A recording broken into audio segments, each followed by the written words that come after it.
alladzina jahadu fina lanahdiyannahum subulana. Kalau Allah sudah mengatakan di dalamku, nah itu dhuwur banget. Amulane wiritane para sufi ning pati mbiyen ning cekar jalak ning ndi kae, ku la ilaha illa ana ku medeni. Saya Siti Jenar bareng biyen kene. Wiritane la tidak ada Allah kecuali aku. Ketika ngomong aku bukan Siti Jenar. Ketika ngomong aku dia sudah bukan Siti Jenar. Ketika ngomong aku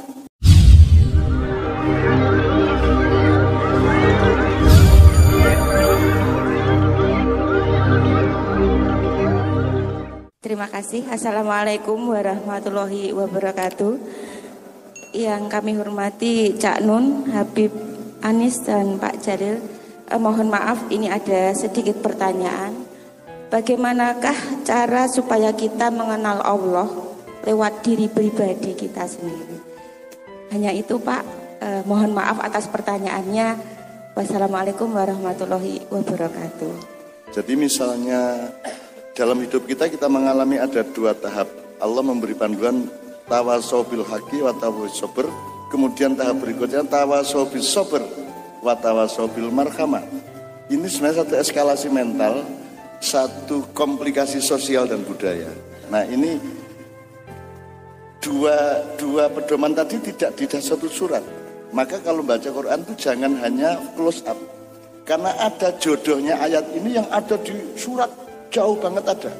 Jadi membaca Quran itu tidak akademis. Kalau Anda tidak seperti Anda sekolah di kampus, kamu mempelajari sapi misalnya, bikin skripsi tentang sapi, ojo maca surat Al-Baqarah, rano bab sapi. Anda mau mempelajari Nabi Musa, justru bacalah surat Ibrahim. Jadi Quran tidak akademis seperti cara berpikir manusia. Oke, loro saya itu nyun sewu, saya itu kan disuruh masyarakat berfungsi di luar kemampuan saya. Maka saya selalu minta kepada Allah, ya Allah yang nyuruh Anda loh, sampean loh ya.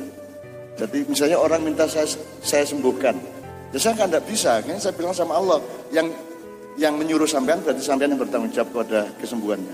Jadi misalnya di Australia aku antri mas wong akeh kuwi, ono sing loro, ono sing problem, ono sing stres kuwi, metode saya sederhana, wudu, salat 2 rakaat, ambil Quran. Terus bukaan karo merem saintu ayat apa. Terus wacanen di depan saya dibaca, ternyata ada problem dia dan ada solusinya. Nekat wae aku. Gusti Allah kuwasa kok. Kudune ora wae dadi ya, kudune ya dadi ora iso gitu ya. Jadi teman sekalian, dua ayat ini tadi, hak dan sabar, terus sabar dan marhamah. Itu dua metode untuk dua eskalasi atau level yang berbeda atau konteks yang berbeda. Pertama, selama ini kan terjemahannya saling mengingatkan hal kebenaran dan saling mengingatkan hal kesabaran. Padahal kata-katanya bukan an itu tentang. Tapi kalau di sini kan bi, itu berarti dengan. Jadi kalian saling mengingatkan dengan benar dan saling mengingatkan dengan sabar. Dengan benar itu maksudnya, loh, saiki tangi turu aja kok omongi gede-gede. Iki lagi diutang urungsa disaur aja kok nasihati. Dikaplok ndak sembuh engko gitu ya. Maka harus benar ngomong kepada siapapun. Harus benar, harus tepat secara intelektual. Jadi bil haqi itu ketepatan intelektual, ketepatan kultural, ketepatan historis dan ketepatan mental dan seterusnya. Kalau bis sabar itu adalah keluasan hatimu. Nek urung wayahe kok omongnya aja kok omongi. Sik ngene sik. Mentang-mentang kue pinter ana bocah ngledak ning rumah sakit terus kok omongi iki anu iki. Ini satu dari 7 penyakit yang bisa mematikan ini. Aku tahu ngalami ngono kuwi tenanan. Akhirnya bocah sing ngomong ditendang dase karo sing loro kuwi. Kalau loro diomongi ini satu dari 7 penyakit yang mematikan. Ana bocah untune rada merongos ketika merongos ya, itu orang ngono Mas. Loh tapi rumusnya kan kulil haqqa walau kana murran. Katakanlah kebenaran meskipun pahit. Ayo nang tak tonyo raimu kowe. Kan gitu. Jadi Mas, sebenarnya hidup ini nomor 1 proporsi. Nomor 1 ngerti tata ruang, tata letak. Aku misalnya takon, penting di akhirat karo dunya. Kan gitu Mas. Penting di duitmu apa selamatmu, misalnya gitu kan, harus punya skala prioritas. Jadi Islam itu misalnya iki wajib, iki sunat, iki halal, iki makruh, iki haram, itu di segala hal harus kita rumuskan untuk diri kita masing-masing. Misalnya gini, Astaghfirullahaladzim. Saya tanya ketika Anda habis sholat, pas Rasulullah kue dilu apa ngene, apa ngene? Aku takut. Ki tanpa pemahaman rapopo. Pokoknya nek bar sholat ke astagfirullah kue ngene, apa ngene, apa ngene? Aku tanya. Padahal tidak ada yang nyuruh loh mas.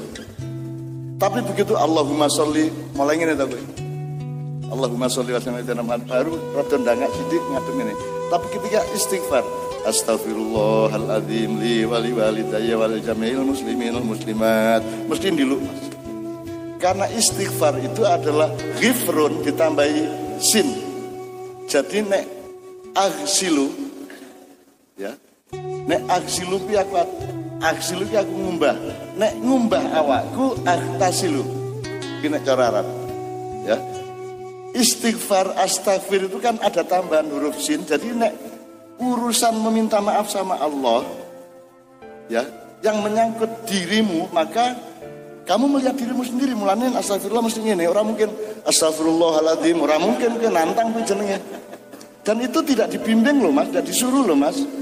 Berarti jiwamu mempunyai pengertian sendiri. Kekeliruan masyarakat modern adalah dipikir yang ngerti menguteke. Jangan dipikir darahmu tidak punya pengertian. Jangan dipikir detak jantungmu tidak punya pengertian. Mulane mak yanke wis teko rene turu ra apa-apa angger kowe ikhlas hatimu entuk ilmu. Tenang baik. Ini untuk menjawab Mbak yang terakhir ya. Saya urut dari yang terakhir. Jadi teman sekalian, gitu. Yang nomor satu itu gini. Untuk jawab Mbak tadi gini. Rumus ini. Pertama, apa sebabnya ada iman? Dan iman itu harus lebih besar daripada ilmu. Bahkan jumlahnya mungkin iman tidak terhingga, ilmu ada jumlahnya. Tapi kalau iman tidak terhingga, infinitas. Kenapa mas? Banyak mana yang Anda ketahui dan yang tidak Anda ketahui? Bisa Anda menghitung yang Anda tidak ketahui? Yang Anda ketahui bisa dihitung. Ono kelas, ono dokter, ono profesor. Nek sing tidak Anda ketahui bisa dihitung enggak? Maka iman tidak terhingga. Karena untuk yang bisa Anda ketahui Anda pakai ilmu, untuk yang tidak bisa Anda ketahui pakai iman. Itu sebabnya kita beriman. Nah sekarang aku takon sama Mbak, Allah itu termasuk yang bisa Anda ketahui apa tidak bisa diketahui? Ketika sampai menemukan bagaimana menemukan Tuhan, ini dalam konteks ilmu apa iman? Nek menemukan Tuhan, ono wong sing teko nanggon aku sering ngadekani Sunan Kalijaga, Prabu Brawijaya V, Sabda Palana Yoga ngakune lho Mas. Dan semua tak terima dengan baik. Ono sing ngaku Gusti Allah ning Blora ya no Mas. Ning panggung ya, kelingan ta kowe? Saya Allah Subhanahu wa taala. Saya lahir di Blora. Piye kowe? Jan aku kok ngadepi wong macam-macam wis, gitu ya. Mbak, menemukan Allah itu ada beberapa level. Menemukan dalam arti melihat, mendengar, atau yang materialistik, atau yang jasadiah. Ada menemukan dalam arti merasakan dengan perasaan dan hati. Ada 3 lapis hati. Kolbun, fuadun, dhokun. Terus mengetahui, menemukan secara akal, secara logika atau intelektual, itu juga mengetahui. Menemukan lagi secara lebih dalam. Nah padahal Allah punya rumus. Allah itu la tudrikul absar wa huwa yudrikul absar wa huwal latiful khabir. Definisinya Allah, dia mendefinisikan dirinya sendiri. Allah itu tidak bisa dilihat oleh semua makhluknya. Jadi juga tidak bisa ditemukan kalau urusannya adalah kasat mata. Wa huwa yudrikul absar, Allah bisa melihat apa saja dari makhluknya, siapa saja dari makhluknya. Wa huwal latiful khabir, Allah maha lembut, maha tidak kelihatan, maha ora iso diapa-apake, ning dia mengabarkan. Maka menemukan Allah adalah temukan gejala-gejala di mana engkau merasakan kehadiran Allah. Jadi Allah bisa kita temukan hanya kehadirannya, bukan Allahnya. Jadi dzatiyah tidak bisa, jasadiyah tidak bisa. Yang adalah ilmu kehadiran Allah. Masa ora iso niteni, mulan diteni uripe. Gusti Allah bertindak ora. Gitu loh. Gusti Allah ngekeki ora kan bisa diteni, Mas. Jadi menemukan kehadiran Allah itu adalah berlatih software dari dirimu, bahwa Allah itu memberikan ayat ribullahu al-amthal linnas. Allah memberikan gejala-gejala kehadirannya padamu. Kuwi dititeni bendino. Bahkan kalau istikharah, Anda pakai simbol Anda supaya Allah ngasih tahu Anda bisa paham. Misalnya nek kowe, aku apike rabi karo iku apa iki, nek aku rabi karo iki elek apa apik, tanya sama Allah. Gusti nek apik jenengan paringi kula warna putih utawa ijo, nek elek jenengan paringi ireng utawa abang. Pakai bahasa kita. Itu iso tak critani dawa soal itu, tapi kita harus pakai bahasa kita. Tapi tidak menemukan Allah dalam arti material. Tadi kan istighfar tadi gitu. Ketika astagfirullahaladzim berarti Allah ada di dalam diri kita. Tapi ketika Allahumma sholli wa sallim ala Muhammad, Allah ada di aras alam semesta, kita tuding begini. Jadi sekarang saya tanya, Allah di mana? Ketika Anda mengatakan ya Allah, berarti dia orang kedua, pihak kedua. Ya misalnya ini, la ilaha illallah, berarti Allah orang ketiga, tidak ada Tuhan selain Allah. Tapi kalau wiritannya la ilaha illa anta, berarti Allah di depan Anda, pihak kedua. Terus lah apa ya Gusti Allah ning ngarepmu? Yang mana? Allah di dalam ruang atau ruang di dalam Allah? Ayo Mas. Ruang di dalam Allah. Jadi kalau kita ngomong di sana Allah, gue jane meng istilah, gue meng gampangke wae jane ora ning kono. Karena kita semua dan galaksi Milky Way semua itu ada di dalam Allah. Maka cari di ayat Quran yang filah, bukan fi barokatillah, fi sabilillah, kuwi isih rada teknis. Nek wis ana filah, ya. Misalnya alladzina jahadu fina lanahdiyannahum subulana. Kalau Allah sudah mengatakan di dalamku, itu dhuwur banget. Amulane wiritane para sufi ning Pati mbiyen, ning Cekar Jalak ning ndi kae, kuwi la ilaha illa ana kuwi medeni. Sesi itu jenar bareng biyen kene. Wiritane la tidak ada Allah kecuali aku. Ketika ngomong aku bukan Siti Jenar.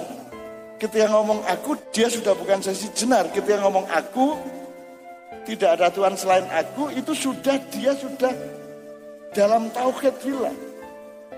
Iki nek digawe pelajaran nang sekolah modar iki. Bisa menyesatkan banyak orang kan. Makanya Sunan Kalijaga merekayasa bagaimana caranya supaya dibungkam ini Sesi Jenar. Bal Sesi Jenar kuwi ya dek dhewe kuwi mengacting kuwi. Untuk memberi peringatan kepada umat Islam berikutnya, kowe hati-hati nek tekan kene. Nek la ilaha illallah oke, la ilaha anta isi oke, nek la ilaha illa ana kuwi ora kabeh wong iso ngrasa. Kayak gitu ya Mbak ya. Jadi menemukan Allah itu pokoknya Anda punya rasa mesra terus sama dia. Nanti lama-lama Allah yang memperkenalkan allamal insana ma lam ya'lam. Pokoknya Allah sing muruhi sing kowe ora ngerti. Itu janjinya Allah sendiri gitu ya Mbak ya. Aja terus rumangsane Allah ku teko karo kowe nggawa rambutnya gondrong putih nganggo serban, brongose menyilang. Ora ono. Karena banyak orang yang ngaku Tuhan di depan saya. Maka Fir'aun adalah orang yang terbodoh di dunia, bukan orang yang terhebat di dunia. Karena dia dituhankan oleh lingkungannya dan dia mau. Nek uang gelem di Gusti Allah iki lak sak goblok-gobloke wong to Mas. Jadi mulai hari ini Anda tahu bahwa Fir'aun itu bukan orang hebat. Fir'aun itu orang yang paling tidak tahu diri sehingga dia bodoh. Maka dia mau dianggap Tuhan oleh Haman. Yang ngatur semua urusan di kerajaannya itu adalah Haman, Perdana Menteri, dan Korun, para konglomerat. Ya. Dan urusan semua, apa mahkamah apapun, semua urusan yang mengurus itu yang merekayasa itu adalah Haman sama Korun. Fir'aun jane mung dinggo boneka-boneka wae. Gitu loh. Anda menerjemahkan atau tidak monggo sak karep sampean. Tapi pokoknya seperti itu Mas, gitu ya, Mbak ya.